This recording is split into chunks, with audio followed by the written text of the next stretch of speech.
Welcome back, students. So today we are going to start with the MCQs. We have completed almost the entire theory for the chapter. So let's start with the MCQs. You can, if possible, take a printout of the chapter gravitation, only the MCQ part, not the theory part. Okay, it's something around 24 pages with the answer key. So just take a printout and we will begin with the first two sections. First one is Newton's law of gravitation and the second one is acceleration due to gravity. Okay, so we are going to do these two sections today. So let us start. There will be some questions which will be homework, so I will let you know. So we'll start with question number 3. A satellite of the Earth is revolving in a circular orbit with a uniform speed v. So we have Earth, and around the Earth there is a satellite which is going with a uniform speed, so it's a circular orbit.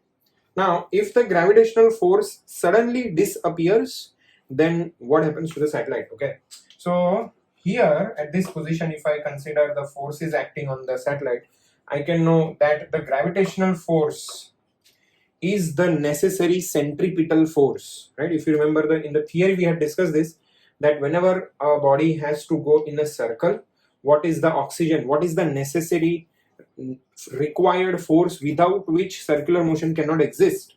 Okay, so that force is the centripetal force. So who is providing the centripetal force here? The centripetal force is being provided by the weight, or you can say mg, right? The gravitational force. Now this weight or gravitational force suddenly disappears. So basically what happens now suddenly is that the centripetal force becomes 0. So if this happens, what does this mean? This means that circular motion cannot exist anymore. So what will happen to this satellite? Suppose it was going in the clockwise direction like this around Earth, right? So at this instant it has a tangential velocity, right? So at every instant, at any point along the circle, if I draw the position of the satellite, then I will notice that the velocity is always tangential, right? There is always a tangential velocity.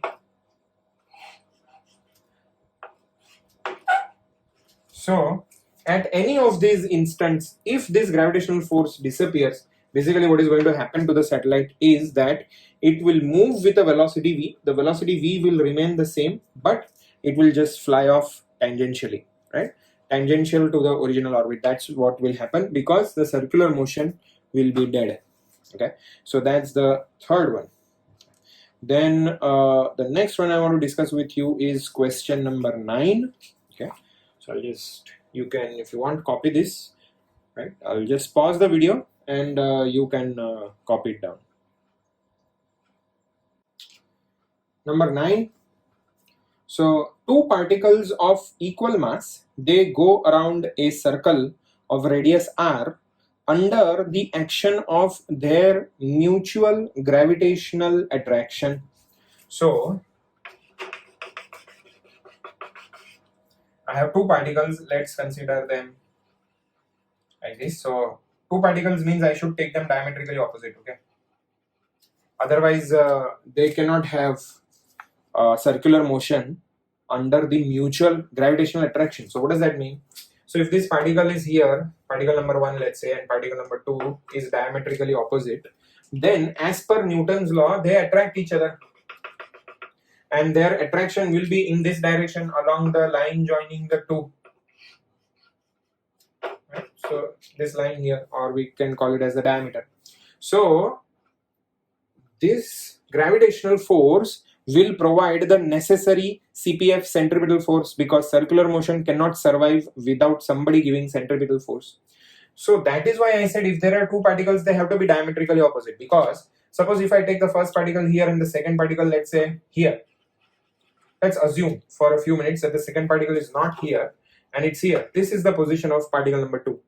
then what happens is the gravitational force is always going to act along the line joining the two. That means the gravitational force will be along this line, and then it will not be able to provide a centripetal force, because what is the definition of centripetal force? Centripetal force by definition is a force which is directed towards the center of the circle. So if the forces are like this, right, along this chord, then these forces, they cannot provide the necessary CPF. Okay, so that's why you must consider them diametrically opposite. Okay, so now the radius is basically r. Okay, so they want what is the speed of each particle.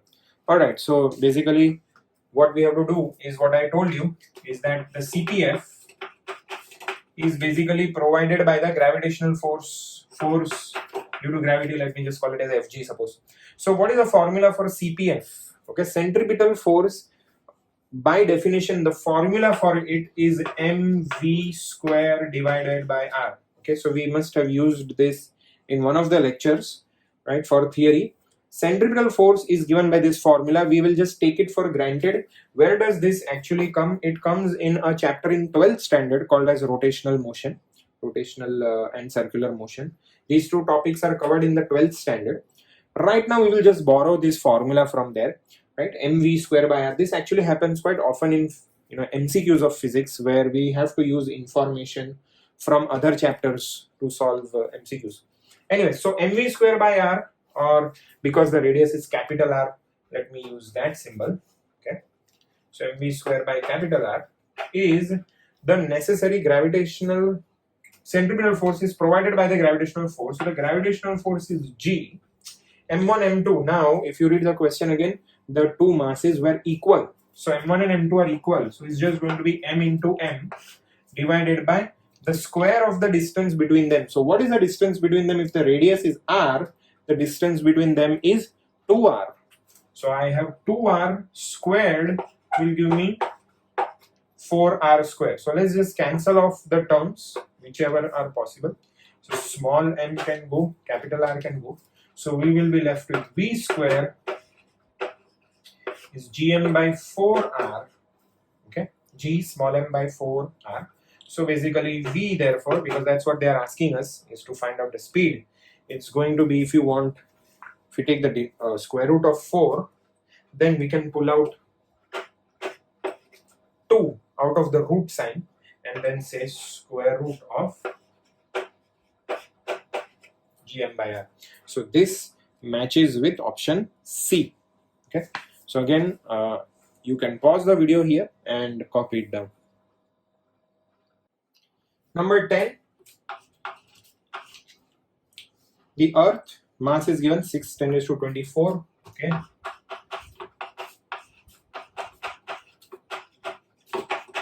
we know this number already, but just we'll note it down.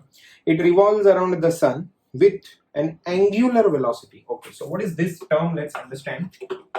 The symbol is omega. Okay, this is a Greek alphabet omega.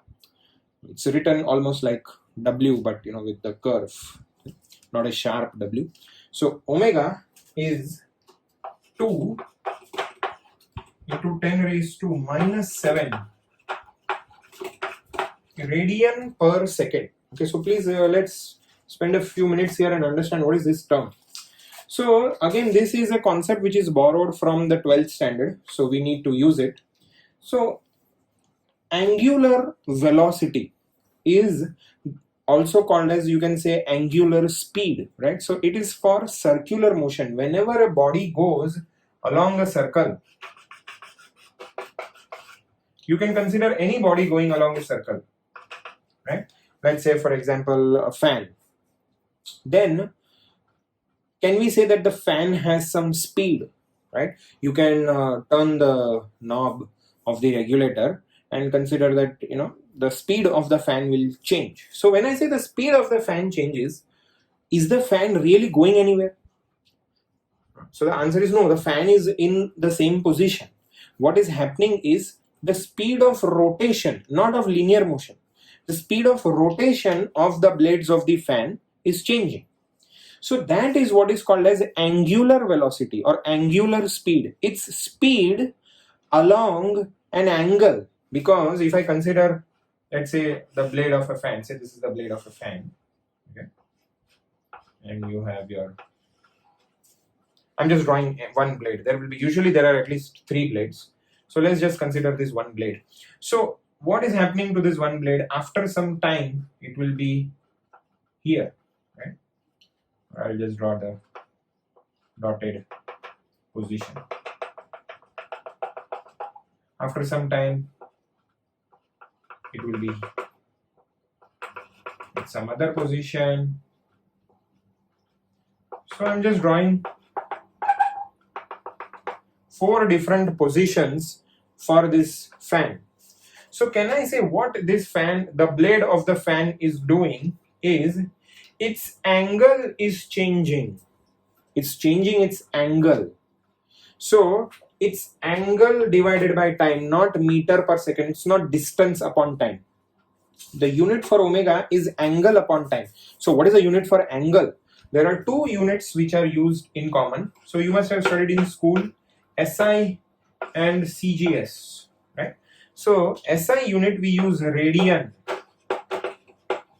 as a unit for angle, and in CGS you can just use degrees. Radians also is denoted by the letter C, and degree we just write, like a circle. Like if you want to write 30 degrees, how do you write it? You write it just 30 degrees like this. But if you want to write 30 radians, then you can write it as 30 C. So here in the question, they have just written RAD per second, but sometimes you will see this symbol also. Okay, so please note this radian is nothing but unit for an angle. Okay, so this was the background for omega. Okay, so omega, if you just want to write a formula for it, you can say it's theta by t, or angle upon time, right? Theta upon t, angle upon time, not distance upon time. Distance upon time will be speed. That's linear speed. Linear speed is distance upon time. Angular speed is angle upon time. Okay, so that was just a quick intro on angular velocity. So omega, that is what is given to us about the Earth, right? This is angular velocity of the Earth in a circular orbit of radius. So again, the radius of the orbit is given. So it is 1.5 10⁸ kilometers. So since the SI unit for distance is meter, kilo can be written as 10⁵. Okay. So their question is, what is the force exerted by the sun on the Earth in newtons? So required is the force. So again, we will have to borrow one formula here, which will come from 12th standard again, and that is, this force is what basically? This force is the gravitational force, right? Which is providing, basically the gravitational force is what is providing the necessity for circular motion. And what is the necessity for circular motion? It is centripetal force, right? So somebody has to give. So who is providing this centripetal force? It is this gravitational force. So this force is nothing but the CPF. And there are actually 3 formulae for CPF, right? One of which we saw in the previous question, mv square by r. There is one more which we will need in this question, which is m r omega square. So again, we have no option but to borrow this formula. Let's just use it. Okay, it comes in the 12th standard. Right now we'll just borrow this formula, m r omega square. Okay, so that's it. We just have to multiply. So m is 6 10⁻²⁴. R is nothing but 1.5. So 1.5 can be written as half of 3 by 2. And 8 and 3 becomes 11. And we have to square this omega. So omega is 2 10⁻⁻⁷. Square it. So it becomes 4 10⁻⁻14. Right? 7 minus 7 square will be 14. So we get what? So again, I can just cancel off, let's say 2 3s are 6. So I have 3 3s are 9, 9 4s are and what will be the power of 10? So I have 24 and 11. So 24 and 1 is 25, and then 10 more is 35. 35 minus 4 will give me 31, and 31 minus 10 again will give me 10 raised to 21 Newton. So either they will have this as the answer. Yeah, that's it. 36 into 10 raised to 21. Sometimes you can even mention it as 3.6 and 2 10 raised to 22, but this matches with the option, so we get the answer. So again, this was a simple substitution question, provided you know this formula from the 12th standard. Okay, so this happens in MCQ. It's very common. You know, things are mixed up from different chapters. Okay, so please pause the video and copy it down. 13 is the next one. The distance of the centers of moon and earth is d. So they should have said the distance between the centers of earth and moon is d. Okay, so we have earth and let's say moon, and the distance between their centers is d. Okay, so that's d. Oh sorry, it's capital D, not small d. Okay, the mass of earth is 81 times the mass of the moon. Okay, so let's note that mass of earth, it's 81 times mass of moon. ME is 81 mm. At what distance from the center of the earth the gravitational force will be 0? Let's call that distance as some distance x. Okay, so what are they trying to say? At some distance x, okay, let's say here, okay, call this distance as x. So if this is x, how much is this distance? It's d minus x. So here at this position, right, the gravitational force is 0. There is no force. Why? Because if I am at this position, then earth is going to attract me towards it, right? So there will be a gravitational force from earth as well as a gravitational force from moon, and if these two forces are equal in magnitude and opposite in direction, they can cancel each other, and if they cancel each other, that's when I will say that there is no resultant gravitational force. So all I have to do now is, what I did is I converted the statement to a diagram, and from the diagram I'm getting an equation. Then the force from earth, gravitational force from earth, is equal to the gravitational force from moon. So how much will be the gravitational force from earth? So let's say there is some object of mass small m kept here, okay, who is experiencing that force. I mean, who should experience a force, but the resultant is 0. So what will be the gravitational force from earth? So it is g mass of earth into mass of that body, let's say it is small m, divided by the distance square. So how far is it from earth? It is at distance x, and it is this x that we have to find out. So let's say x square is equal to, what about the force from moon? So it will be g mass of moon, so m1 m2, so m suffix m into small m. Okay, so this is suffix, let's just write it really small, gmm by, what is the distance between moon and that body? So the answer is d minus x,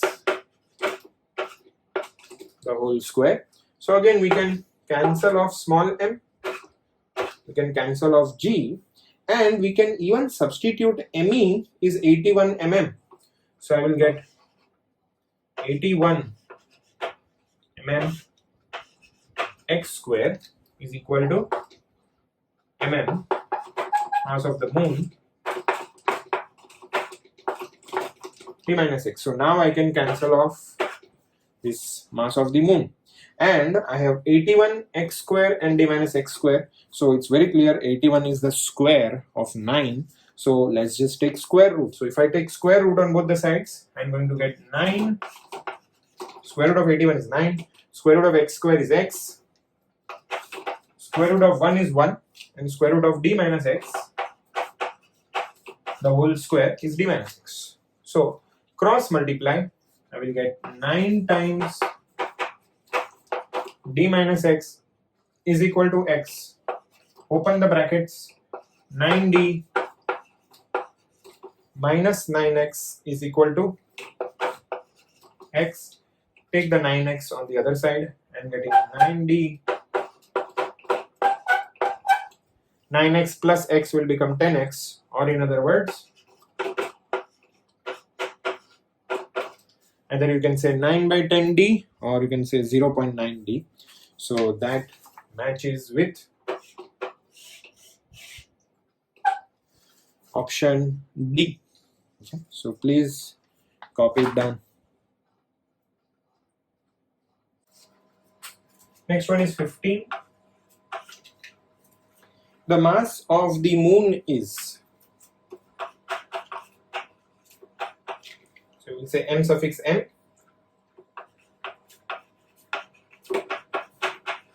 They're saying 7.34 10 raised to 22 kgs.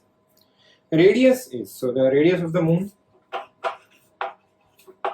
how much? 1.74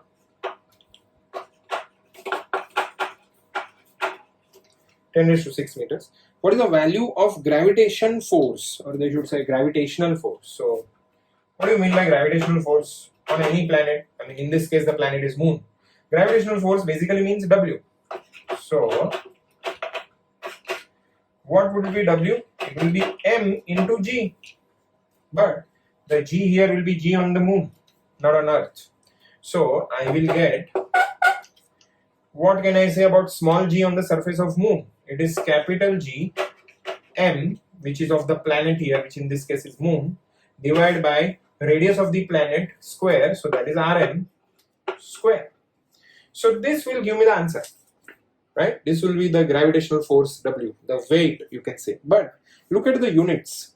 They don't want the answer in Newton because the weight should be in Newton.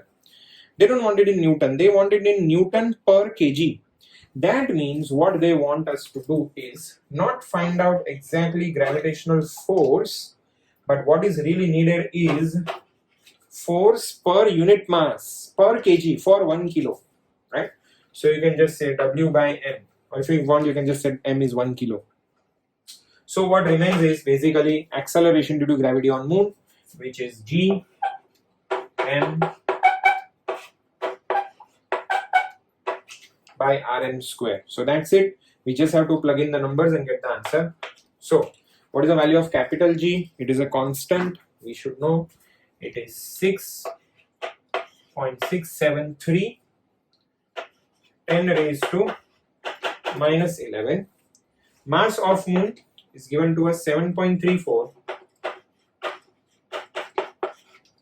10 raised to 22.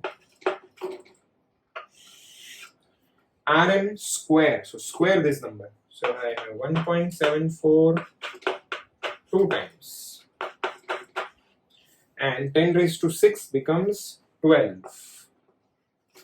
So let's just first talk about the powers of 10. So I have 3 numbers here who are powers of 10. So 10 raised to 12 goes in the numerator, becomes minus 12. Okay, minus 12 and minus 10 will become minus 22, and one more will give me minus 23. So I have 10 raised to minus 23 and plus 22. So minus 23 plus 22 will give me 10 raised to minus 1. So we have W by m as how much? 6.673 7.34, and if you remember that minus 23 plus 22 gives me minus 1 divided by, so we cannot use the logbook here. Okay, so and look at the options also. The options are also very close, right? 1.445 and 1.55 and 1.62. There's a very little difference between the options, and then 1.75 also, right? 1.4, 1.5, 1.6, 1.7. So since they are very close, we have to do this division without the logbook somehow very carefully. So if you want, you can, since the logbook is not available in the entrance exams, you will just have to do this the way you usually do it. Okay, so at least one simple rounding off which we could do here is drop off the higher digits, right? So let's just keep it as 6.6 and let's drop off the 7, 3, the 4, right, and all the 3 numbers. So I have 6.6, 7.3, and we can say this is approximately equal to, okay.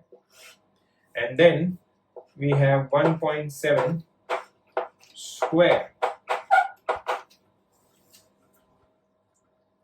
17 square is 289, so I can write it as 2.89, or again I'll just round it off and say 2.9. Okay, so now this division you will have to, you know, just do it the way you usually do divisions without logbook, and you should get, right, somewhere around 1.6. Okay, that's what is the answer. So sometimes you have to spend some few seconds doing the calculation, like in this sum. Okay, so just spend a few minutes and figure this out. All right, so the next one is number 21. Two spheres of mass, small m and capital M, they are situated in air. Okay, so small m, capital M, the medium is air, and the gravitational force between them is F. Now the space around the masses is filled with a liquid of specific gravity 3. Okay, so first of all, let's say they are put in a container, and this container has some liquid. Now what do you mean by specific gravity? Okay, so again this is a term which comes in the chapter fluid mechanics, okay, which is again a part of 12th standard. So right now you should just understand specific gravity 3 means the density of this liquid is 3 times the density of water. So specific gravity basically means a ratio of the density of the material divided by density of water. That's specific gravity. Okay, so the question is, the gravitational force will now be how much? So if earlier the gravitational force was F, now how much is it? So what do you think? So the answer here is it remains the same. The gravitational force F is not going to change. What is the reason? This is what I call as Poppet MCQ. Okay, matlab what people will start doing is they will say, oh, it is put in some liquid, so there is a downward force by Earth. Okay, Earth is pulling the two bodies, and there is an upward buoyant force given by Archimedes principle, and they will start into, you know, all those calculations, but nothing is required here. Why? Because what is the formula for gravitational force? It is G m1 m2 by square of the distance between the two. Now which out of these quantities depends on medium? Answer is none of them, right? Whether the medium is air or water or some liquid or whatever it is, capital G is a universal constant. Their masses don't change. The distance between them is the same. So why would the gravitational force change? So the answer is, if it earlier was F, now it will continue to be F. Okay, so nothing to solve here. Next one is 24. Two identical solid copper spheres of radius r placed in contact with each other. So there is one sphere, another sphere, both of them have the same radius r, they are in contact with each other. Okay, identical, same radius, same mass, same material. Yeah. The gravitational attraction between them is proportional to what? So gravitational force is basically F, so the formula is G m1 m2, but because the spheres are of the same material and they are identical, m1 into m2 will become m square divided by square of the distance between them. So what is the distance between them, right? So can we call it as r plus r 2r? Okay, so if you want to do that, if you want to call the distance between these two spheres as r plus r 2r, then what you need to do is you need to first make an assumption, right? This is again hybrid with one chapter called as center of mass, right? Which is a part of rotational motion, or it can be a separate chapter also in physics. Center of mass. Okay, so what is the idea here? You replace this whole body with a point mass. This whole body can be replaced with a point mass kept at the center of mass of that body. Center of mass is that one point where you can assume the entire mass is concentrated. So for a sphere, okay, it's usually the point of symmetry. So for a sphere, a spherical shape is basically a symmetric object, so it will be at the center. For a ring, it's at the center. For a rod, it's at the midpoint. Okay, so for any kind of shape like this, you can consider at the point of symmetry. So I have a mass m and I have another mass m, and these two masses now are separated by a distance. Okay, what would be the distance? Center to center distance is r plus r 2r. Okay, now we can say gm square by 2r square is 4r square. So should I just say that f is inversely proportional to r square? Okay, so that is not the correct way to do it. I'll tell you why. Okay, let's keep this g because g is a constant anyways. Let's keep 4r square as it is. Now, what about this mass m of this sphere? Can I say this mass m also depends on the radius? So what we can do here is replace whenever, so this is a very common trick in physics. Whenever you want to get rid of mass in physics, think of density. So if density is mass upon volume, right? And what is the volume of a sphere? It is 4 by 3 pi r cube. So if density is mass upon volume, what is the mass?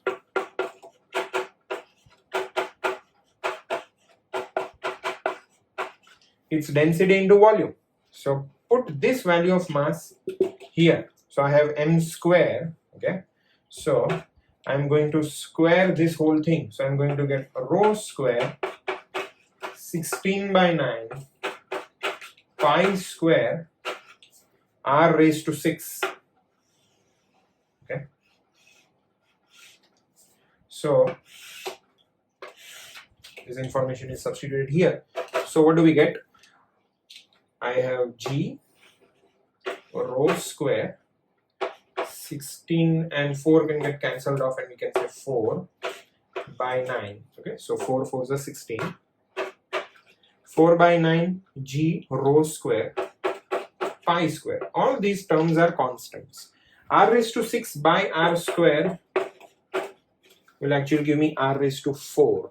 Okay, and now as you see in the question, they don't want the exact formula for f, they want it's proportional to what.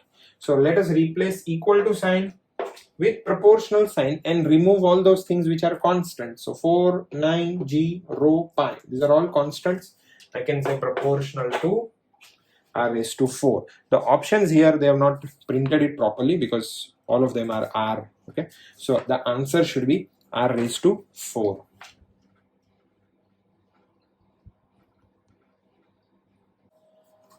We move on to the next section, acceleration due to gravity. Question number 2. If the change in the value of g at a height h, that is gh, above the surface of Earth, is the same as at a depth x below it, gd, but instead of d, you can say gx because the depth is x. So both x and d being much smaller than the radius of Earth. So one very important information given to us is h and x, both of them are much smaller than r. So basically it means we can use the formula for LEO satellites. So what is the formula for LEO? GH is equal to g into 1 minus 2h by r, and gx we will use the formula for GD. So it is g into 1 minus d by r, but instead of d we have x, so x by r. I can cancel off the g, So I have 1 minus 2h by r is 1 minus x by r. The 1 gets cancelled off. I can say x by r, and this goes on the other side and becomes 2h by r. R gets cancelled off. Basically, x is 2h, so that should be option B. Okay, so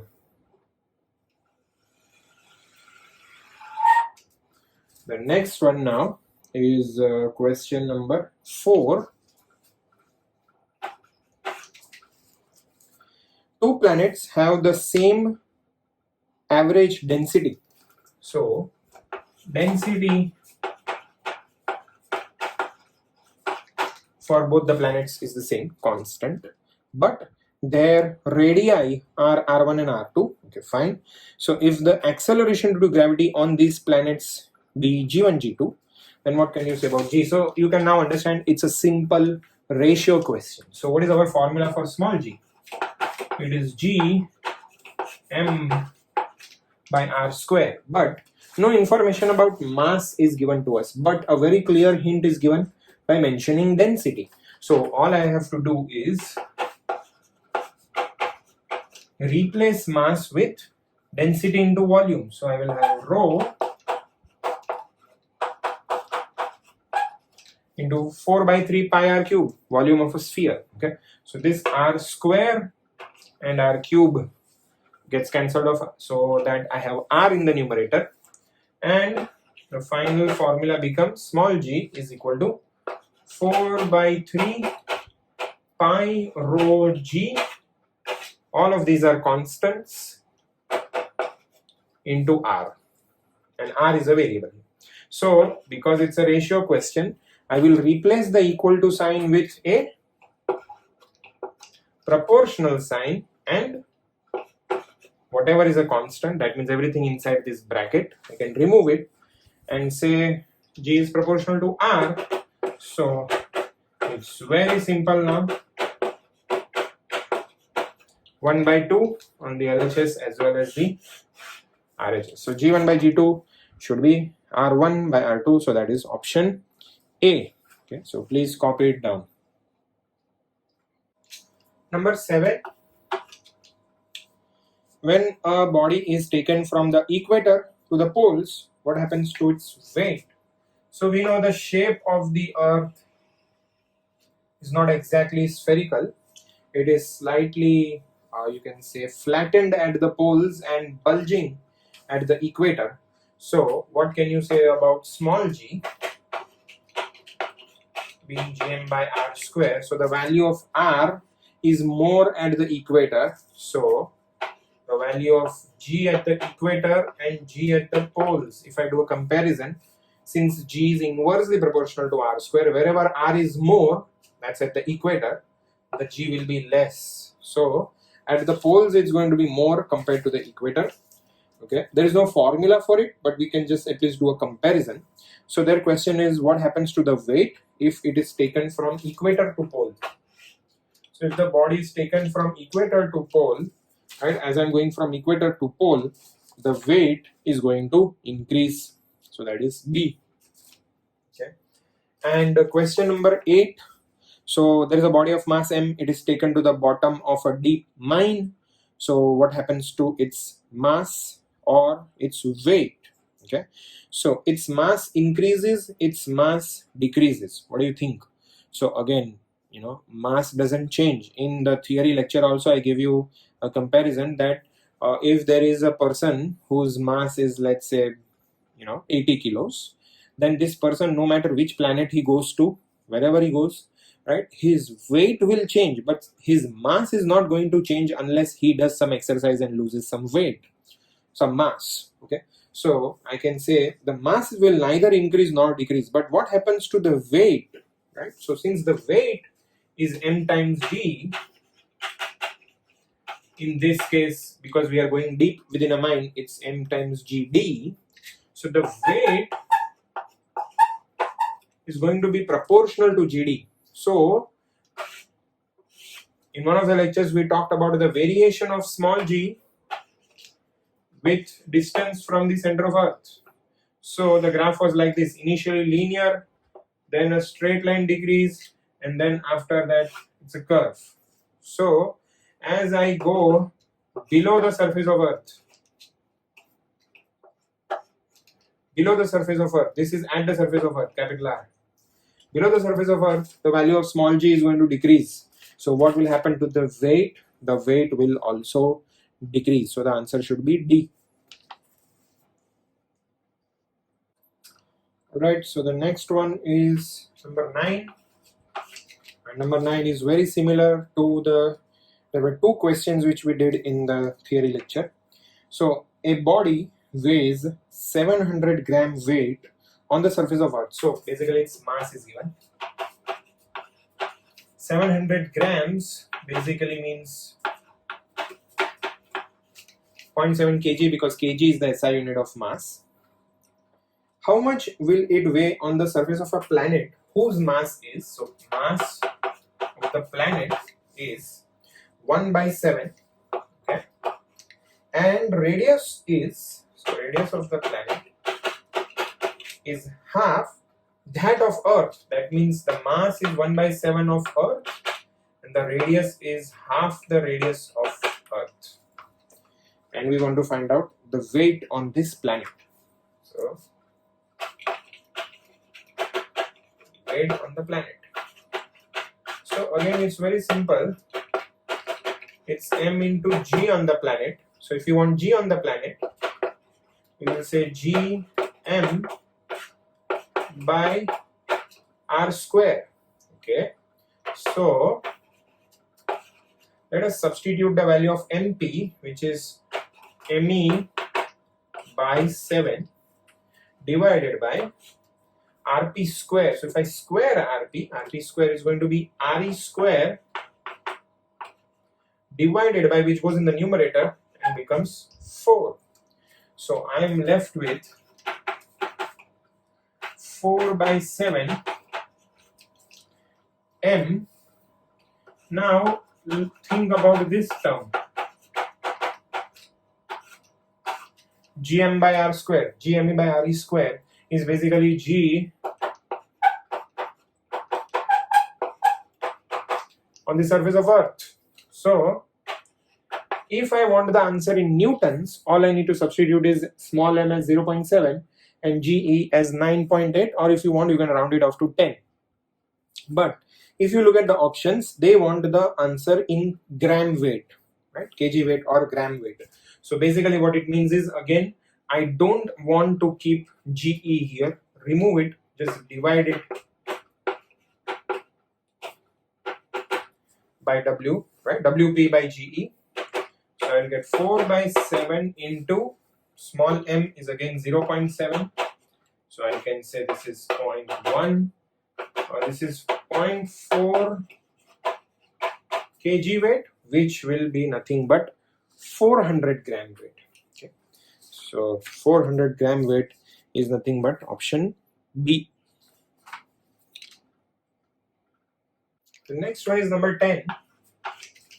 It's an interesting question. In order to find time, the astronaut orbiting in an Earth satellite should use what? A pendulum clock, a watch having main spring to keep it going, either a pendulum clock or a watch, and neither a pendulum clock or a watch. So you see there are two kinds of watches. You can have a watch which has a spring. It earlier used to have this knob here. You can just rotate it for some time and it kind of just you're stretching the spring and then the clock will work. Or the second option is you can use what is called as a pendulum clock.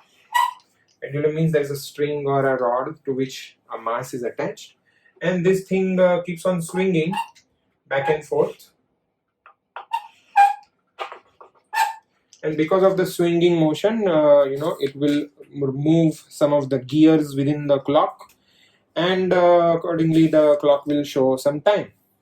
So which kind of clock should we use in a satellite, right? This is for an astronaut orbiting. So if you have seen the movie, right, you will know that in space, right, there is especially in orbit around Earth, the body, a person or anything within that satellite will experience what we call as a feeling of weightlessness. So because of this feeling of weightlessness, right, they're all kind of floating. So the thing is, if I take this pendulum, okay, if I take this pendulum and I move it aside and I leave it, then how much is the time period? T can be called as time period, right? What do you mean by time period? I told you earlier also, this word period means it is the time needed for one cycle. Okay? So one cycle here means if I start from here to come to the other extreme and come back, that is called as one cycle for the pendulum, one oscillation for the pendulum, right? Go and come back again, go again, come again. So that's like 1t, 2t, 3t, 4t, and so on. So how much will it be if I take this kind of pendulum clock and I just pull this mass here? This mass, by the way, is called as bob. Okay, just for the record, this mass is called as bob. So if I pull this bob on one side and I release it in a satellite, right, what will happen? The answer is, because everything is floating, right, because of this feeling of weightlessness, what will happen is it will never come back, right? If I take an object, if this is suppose the bob, and I bring it like this, it will just stay there, it will just float there, it will never come back, it won't go, it won't do that back and forth motion. So the answer is the time period will be infinity. That means if I start my stopwatch, right, I take the bob here and I start my stopwatch counting how much time it takes for this bob to come back, right, to go to the other extreme and come back to the original position. The answer is my stopwatch will keep on running forever. It will take infinite time because this bob will never move. So a pendulum clock will never work. Okay, the point is you cannot use a pendulum clock in a satellite. You better use a watch which has a spring. Okay, so we will go with option B, a watch having main spring to keep the time. And this question is also based on one more question. Question number 3, if you see, is the same thing. They are asking that the time period of a simple pendulum on a freely moving artificial satellite is basically infinity, right? So that's the answer for 3. It is going to be D. The next one is number 11. A spherical planet far out in space has a mass m0. Okay, so m0 is the mass of the planet and diameter is d0. So what becomes the radius of the planet then? It becomes d0 by 2, because in the formula we always use radius. So that's fine. And a particle of mass small m falling freely near the surface of this planet will experience an acceleration due to gravity, which is what? So we need to find out small g. Our formula is gm by r square, or if you want you can say gmo by r square. So what's r? R is d0 by 2, so I can say d0 square by 2 to the 4 goes in the numerator. So I should get 4g, right, mo by d0 square. This is the acceleration due to gravity. So it should not involve small m anywhere. So the answer should be C. Okay. Number 12. If the Earth stops rotating, what will happen to the value of G at the equator? Okay. So this question is now about the formula G dash. And this is the first time we are using this formula for any question. So let's understand this formula. G dash is equal to G minus R omega square cos square phi. Okay, I had just mentioned this formula in the theory. Now let's understand what are the terms here. So omega we already discussed, right, in today's one of the numericals, that omega is nothing but the angular velocity. So in this case, omega is the angular velocity of Earth. Okay, and they are telling us in this question that if the Earth stops, okay, so what is going to happen to omega? If the Earth stops rotating, omega becomes 0. So if omega becomes 0, then what happens at the equator? Now what do we mean by equator and what is this angle phi? So if this is Earth, then this can be considered as, if I just consider the Earth as a sphere and I slice it from in between. So that plane which I get is called as the equatorial plane. So if suppose we are somewhere here, okay, there is some object here at some location on Earth. This may be, I don't know where, somewhere above Kashmir, I would say. If this was, if this side was India here, then if you draw a line joining that location on Earth with the center of Earth, then this line will make an angle phi with the equatorial plane, and it is this phi that is being used here, and this is that phi what we call as latitude. Okay, this phi is nothing but the latitude. Latitude is an angle. So what can you say about the value of phi at the equator? So at the equator, that means if this point is here, right here, then what's the angle phi? It's 0. Okay, and what is the value of cos 0? The value of cos 0 is 1. Okay. So now we have to find out what happens to the value of small g. So let's call that as now g dash in case 1 and g dash in case 2, right? So in case 1, what is g dash? It is g minus r omega square, right? And this is the new value of omega rotation, so I should say omega 2, right? And omega 1 is the original value of omega, and cos of 0, cos 0 is 1, so into 1, I can just keep it as r omega square.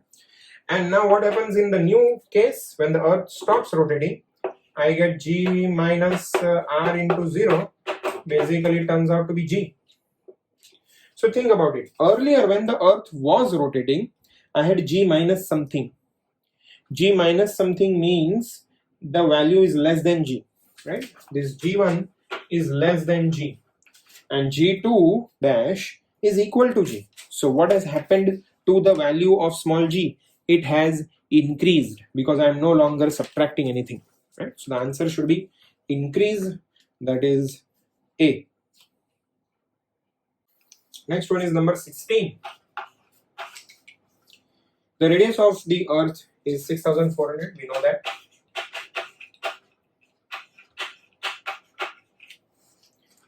Small g, fortunately they have told us to take it as 10. Usually in questions of this chapter, gravitation, in the college exam, you always have to take g as 9.8, but when it comes to any entrance exam, right, small g can be always considered to be 10. You can just round it off to be 10. So in order that a body of 5 kg, so that's mass, weighs 0 at the equator. So weight at the equator is 0. The angular speed of Earth should be how much? So their question is, what should be omega? Right. So required is, we have to find out omega. So how do we solve this? Very simple. What is the weight anywhere? I can say mg dash, because specifically we now know it is about omega. So I can say it is going to be g minus r omega square. Because it's the equator, that means phi is 0 degree. So cos square phi. And if I want this weight at the equator to be 0, right, that basically means that g minus r omega square cos square phi, this should be 0, or in other words, r omega square cos square phi should be equal to g. Now let's plug in the numbers. I know cos of phi, so cos of 0 is going to be 1, right? So that's fine. So I will get r omega square is g. R omega square into 1 is r omega square, and and therefore what will be omega square? It will be g by r, or in other words, what will be omega? It's very simple, root of g by r, and because we want to get a number, so we should substitute the values. Small g is 10 and capital R in meters will be 64. Kilo is 10 raised to 3, 2 more zeros, so 10 raised to 5. So this 10 raised to 5 and this 10 will get cancelled off, and I'll get 10 raised to 4 here. So what is the square root of 64? Square root of 64 is 8. Numerator square root of 1 is 1. And the square root of 10 raised to 4, 10 raised to 4 square root is nothing but 10 raised to 2, which will give me 800. So because we are in SI units, the answer should be 1 by 800. The units will be radian per second. Okay, so it should be radian per second, 1 by 800. So that should be answer C. Okay, last question for today. Number 18. If r is the radius of Earth and g is the acceleration due to gravity on the Earth's surface, what is the density of Earth? So how do we solve this? We know the formula for small g. What we want here is density. So the only thing I can think of is mass can be replaced with density into volume. R square and R cube gets cut. So I get small g is 4 by 3 pi g into rho. Right? 4 by 3 pi g into rho, and r also. So I can say rho is what I wanted, density.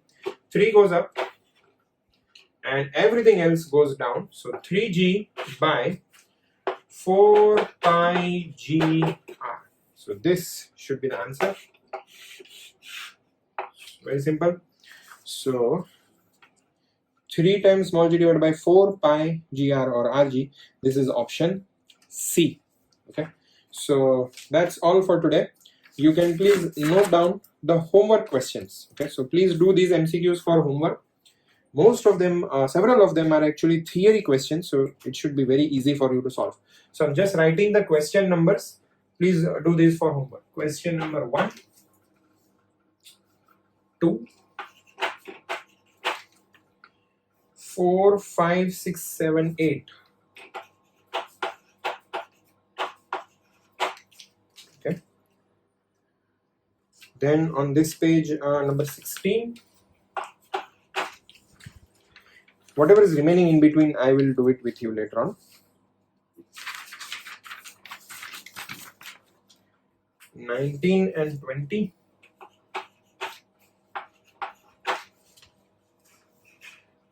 22.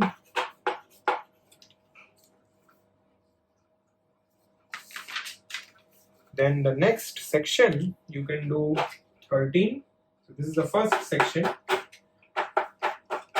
Second section is number 13. 14. 15, 19, 20 and 21. Okay, so please do all of these for homework. Okay, so bye bye for now. See you in the next class.